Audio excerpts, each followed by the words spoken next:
Hello and welcome to Literally Victorian. On the 5th of November, we light our bonfires, set off fireworks, and maybe cook a few toffee apples. But have you ever wondered how our ancestors in the Victorian age celebrated Guy Fawkes Night? The Victorians lived in a world of rapid change, railways, factories, empire, yet they also loved tradition. And Bonfire Night, with its noise, fire, and patriotic overtones, fitted perfectly into the 19th century calendar.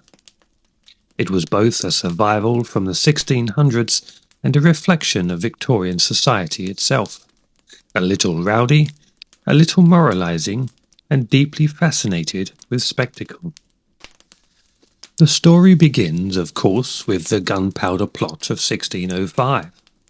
Guy Fawkes and a group of conspirators tried to blow up King James I and Parliament. The plot failed, and 5th of November was declared a national day of thanksgiving. By the time Queen Victoria came to the throne in 1837, this gunpowder treason had been commemorated for more than 2 centuries. But it had changed in character. What began as a fiercely anti-Catholic political holiday had become a night of popular celebration, fireworks, and general mischief. For the Victorians, it was less about religion and more about tradition, a night when ordinary people could let off steam, literally and figuratively. The bonfire remained at the centre of it all. In every town, village, and city district, people gathered scrap wood, broken furniture, and anything else that would burn. These huge pyres were often built days in advance, watched over by groups of boys who guarded their piles from rivals. And on top of the bonfire went the Guy, a stuffed figure meant to represent Guy Fawkes. Children made these effigies out of old clothes, straw, and masks, sometimes quite grotesque ones. They'd wheel them through the streets in old prams or carts, calling out, "Penny for the Guy!" This custom served 2 purposes. It kept the memory of Fawkes alive, and it raised a few pennies to buy fireworks or sweets. It's interesting to think that this Victorian street ritual was an early version of modern Halloween trick-or-treating, children going door to door, asking for coins or treats in exchange for entertainment. Fireworks were booming, literally and figuratively, in the Victorian period. Advances in chemistry and manufacturing made them cheaper, brighter, and safer than before. Red, green, and gold colours became common for the first time, replacing the simple gunpowder explosions of earlier centuries.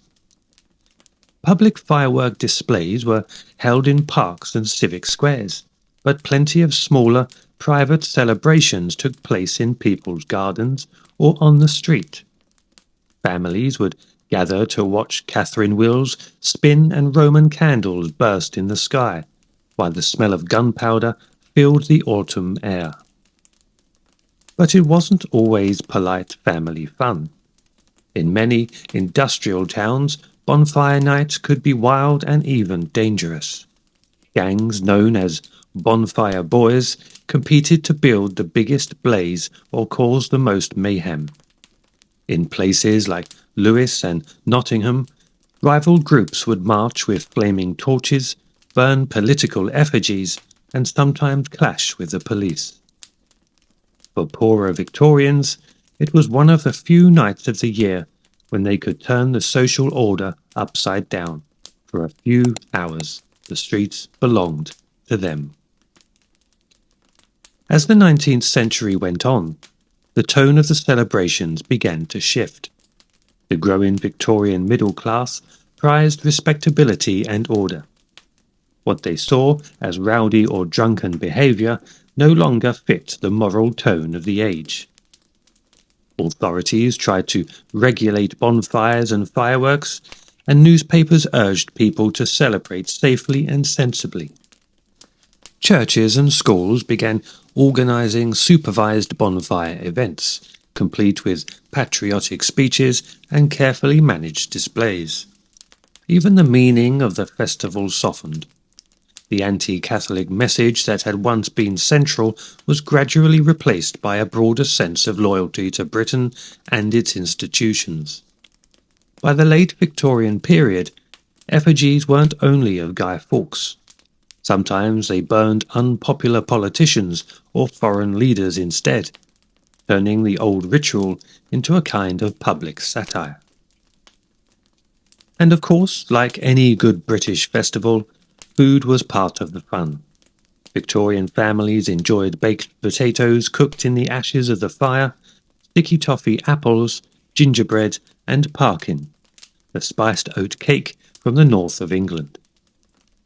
Children might sip hot milk or cocoa while the adults warmed themselves with mulled ale. The bonfire became a gathering place, not just for rebellion, but for community, a night of warmth, light, and laughter at the darkening edge of the year. So, in the end, the Victorians took an old and sometimes violent tradition and reshaped it to suit their age. Disciplined but dramatic, moral yet full of mischief, Bonfire Night became both a celebration of the past and a showcase for the modern. Fireworks, industry, chemistry, and community. Next time you watch a Catherine wheel spin or hear a rocket whistle through the November air, think of those Victorian boys wheeling their homemade guys through the smoky streets shouting, "Penny for the guy!" keeping alive a centuries-old spark of rebellion and wonder. Thank you for listening, and please have a very happy, fun, safe 5th of November. Bye for now.